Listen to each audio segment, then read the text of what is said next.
Good morning. যাবলৈ ওলাইছোঁ নাগশংকৰ মন্দিৰলৈ।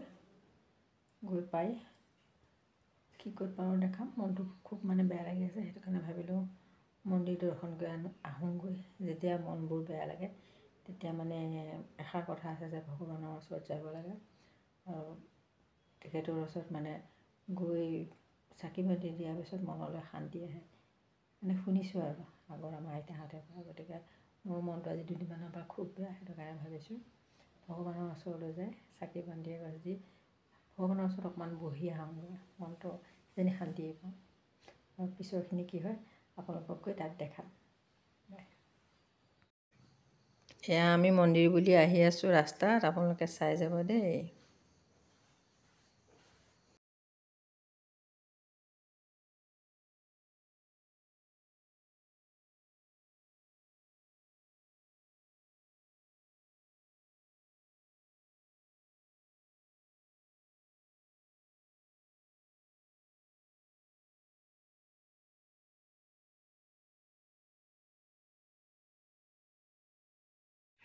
এয়া মন্দিৰৰ বাউণ্ডেৰী চাওকচোন, কিমান ধুনীয়া সুন্দৰ পৰিৱেশ দেখিছেনে?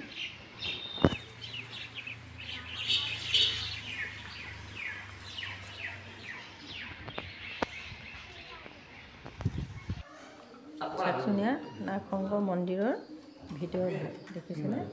ভক্তসকলে এয়া সেৱা সৎকাৰ কৰি আছে। আৰু ভিতৰতে এভাগ পুখুৰীৰ নিচিনা আছে। এইভাগৰ পানী চুই কিবা মনত ভাবিলে মনৰ কামনা পূৰ্ণ হয় বুলি কয়, কিন্তু মই এইবাৰ চোৱা নহ'ল। চাওকচোন আপোনালোকে নাগশংকৰ মন্দিৰৰ ভিতৰৰ ভাগ কিমান ধুনীয়া, সোমালেই মনটো কিবা এটা পবিত্ৰ যেন লাগে। ইয়াৰ বাহিৰৰ গছজোপাৰ তলতে পুৰণা মূৰ্তিবোৰ আছে। বাহিৰৰ পৰিৱেশ দেখিছেনে? আৰু ওচৰতে সৰু ল'ৰা ছোৱালীৰ কাৰণে এখন পাৰ্ক আছে। তাতে আমাৰ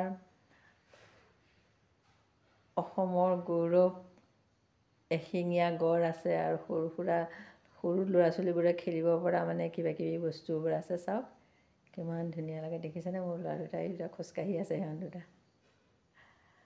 আৰু ভিডিঅ'টো যদি চাই আপোনালোকে ভাল পায়, লাইক কমেণ্ট শ্বেয়াৰ আৰু পাৰিলে চেনেলটো ছাবস্ক্ৰাইব কৰিব। ইমানতে মই সামৰিছোঁ। বাই।